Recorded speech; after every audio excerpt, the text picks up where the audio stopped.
Hola a todos, hoy voy a preparar unos hot cross buns sin gluten o panecillos de Pascua sin gluten. Unos panecillos especiados que se consumen en diversos países del mundo. Recibe su nombre en inglés de la cruz que los decora. Cruz que se hace practicando unos cortes o con una especie de fondant o con una mezcla de harina y agua. Pese a llevar pasas y especias, no son excesivamente dulces, por lo que se pueden combinar tanto con dulce como con salado. Para prepararlos, he vuelto a variar ligeramente mi receta básica de brioche sin gluten. Mis roscones de reyes sin gluten, mi pan de muerto sin gluten o mis bollos suizos sin gluten parten de esa receta básica a la que voy haciendo variaciones. Te dejo las recetas enlazadas en la descripción del vídeo. Y hoy te puedo decir que esta variación es sin duda la que mejor resultado me ha dado hasta ahora. Estos panecillos son increíblemente esponjosos, así que no te los pierdas por nada. Te animo en este momento a que te suscribas a mi canal para que no te pierdas ninguno de mis vídeos. Y vamos, sin más tardar, a ver cómo se preparan estos panecillos de Pascua sin gluten.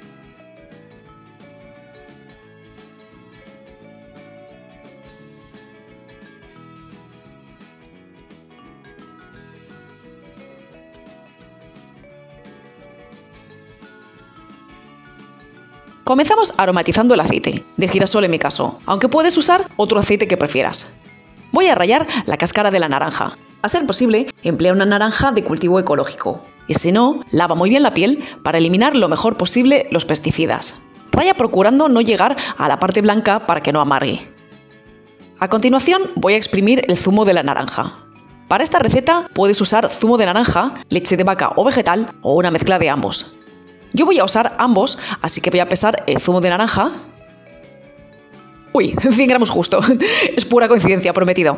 Y la diferencia, hasta los 210 gramos, la voy a añadir de leche vegetal. Lo siguiente que voy a hacer es remojar las pasas en el zumo de naranja. Muchas recetas no las hidratan, pero yo personalmente creo que el resultado es mucho mejor. Para esta receta voy a emplear avena sin gluten. Como la que tengo es en copos, la voy a moler simplemente con un molinillo de café. A continuación voy a preparar un prefermento. Voy a emplear levadura seca, pero puedes emplear levadura fresca en su lugar. En ese caso, triplica la cantidad. En un vaso voy a poner un poco de la leche vegetal que, como has visto, he pesado antes. Voy a añadir un par de cucharadas de la harina de avena sin gluten. Voy a añadir también un poco del azúcar blanca y la levadura. A continuación, hay que remover hasta obtener una especie de crema. Si está muy líquida, añade un poco más de harina. Y fíjate, esta es la consistencia que debe tener. Tapa y deja reposar hasta que duplique su tamaño. Esta receta lleva clavo de olor que normalmente se consigue en grano. Para molerlo, lo mejor es hacerlo en un molinillo de café junto a un poco de harina. Si lo mueles solo, cuesta que quede suficientemente fino. Aprovechando que aún tengo la avena en el molinillo, voy a moler el clavo. A continuación, vamos a mezclar los ingredientes sólidos. Esto de aquí es almidón de maíz. Si necesitas un sustituto del almidón de maíz, no te pierdas este vídeo que te enlazo aquí arriba. Voy a añadir almidón de tapioca, aunque podéis emplear almidón de patata en su lugar.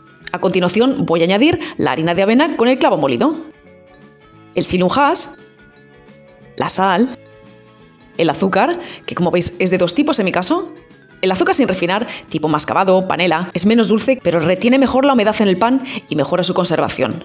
Pero puedes usar de un tipo solo. Blanca, en ese caso baja un poco la cantidad, o sin refinar. En ese caso, auméntala un poco. Bueno, pues voy a añadir ambas. Voy a añadir también las especias. El clavo ya lo he incorporado. Ahora voy a añadir nuez moscada rallada y canela en polvo. Remueve para que se mezcle todo muy bien. Como en mi cocina no hace demasiado calor, he introducido el prefermento en un cuenco con agua caliente. Una vez que vemos que ha aumentado su volumen al doble, lo añadimos al recipiente donde tenemos los ingredientes secos. Añadimos también el resto de la leche o de la bebida vegetal, el huevo, el aceite con la ralladura de naranja y el zumo de naranja junto a las pasas. Casi siempre se añaden las pasas después de amasar, pero lo cierto es que el resultado no cambia sustancialmente y así se reparten mucho mejor. Pues las añadimos a la mezcla y removemos con una cuchara, procurando que no queden partes secas. Ahora mismo solo tratamos de homogeneizar la mezcla. Remueve asegurándote de que no queda mezcla seca en el fondo. Una vez que lo tenemos, cubrimos y dejamos reposar 1 hora a temperatura ambiente o toda la noche dentro del frigorífico. Por tratarse de una masa blanda, podemos amasar con varillas eléctricas con el accesorio de gancho. Por supuesto, puedes amasar con amasadora o a mano sin añadir más harina. Después del reposo, continuamos con la receta. Como ves, la masa está algo más firme, pero sigue siendo muy blanda. Con ella no podríamos formar los bollos. Es por ello que voy a añadir goma xantana. Y voy a añadir también polvo de hornear, lo que en España se conoce como levadura química, pero que en realidad no es levadura ni la puede reemplazar. La levadura la hemos añadido antes. Esto es un gasificante que ayudará a la masa a ser más esponjosa. Es opcional. Si no quieres, no lo emplees. Removemos lentamente con la cuchara para que ambas se integren en la masa y no se dispersen en el aire cuando comencemos a amasar. Y lo siguiente que hacemos es precisamente amasar. Amasa unos 5 o 10 minutos.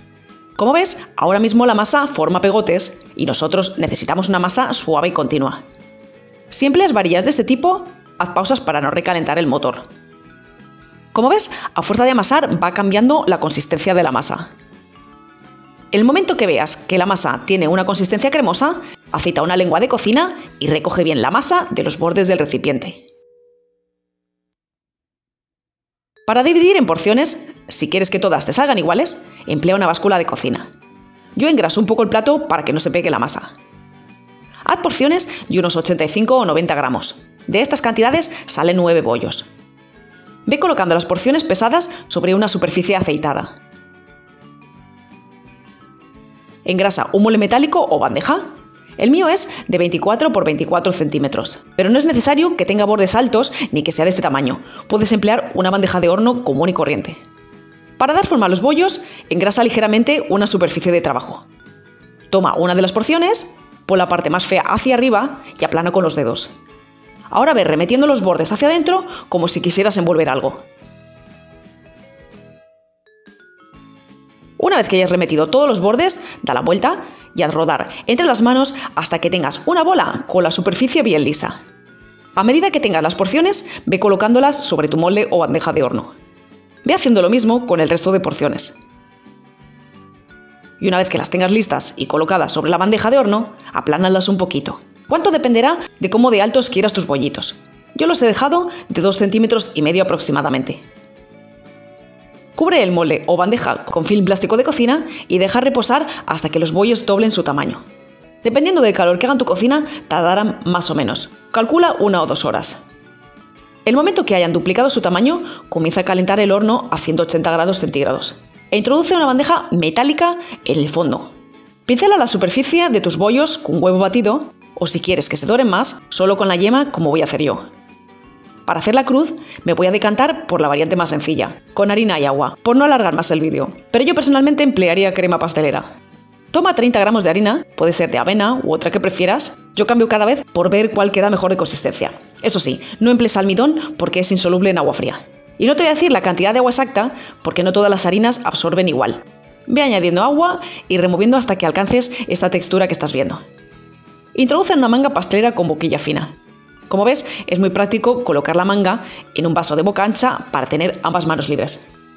Y comienza a formar tus cruces. No vayas demasiado rápido para que el cordón de masa se adapte bien a la forma. A mí, bueno, me están saliendo las líneas un poco temblonas. Y una vez que el horno está caliente, introduce la bandeja a altura media. Y vierte medio vasito de agua en la bandeja metálica para formar vapor. Insisto en que debe ser metálica para que no estalle al verter el agua. Hornea 30 minutos a 180 grados con calor arriba y abajo. Transcurrido ese tiempo, apaga el horno y deja la puerta entreabierta unos minutos. Saca del horno y fíjate qué aspecto más bueno tienen. Una vez fríos, puedes darles brillo si quieres, aunque no es imprescindible. Lo típico es hacerlo con mermelada, pero si no consumes mermelada, como es mi caso, puedes hacerlo con miel, con jarabe de agave. Añade un poquito de agua y remueve para que sea más fluido. Pincela bien la superficie y deja secar un poquito para que no se peguen los bollos a las manos. Y ya están listos para consumir. Fíjate qué maravilla. Tal como te decía, son esponjosos a no poder más. Fíjate qué miga y fíjate cómo se dejan aplastar. Y la combinación de sabores con las especias y las pasas es riquísima. Como no son especialmente dulces, combinan tanto con dulce como con salado. Yo los relleno con queso fuerte, rúcula y están buenísimos. Y bueno, pues yo me voy a comer un par de ellos y espero, como siempre os digo, que os animéis todos a prepararlos en casa. Un saludo a todos.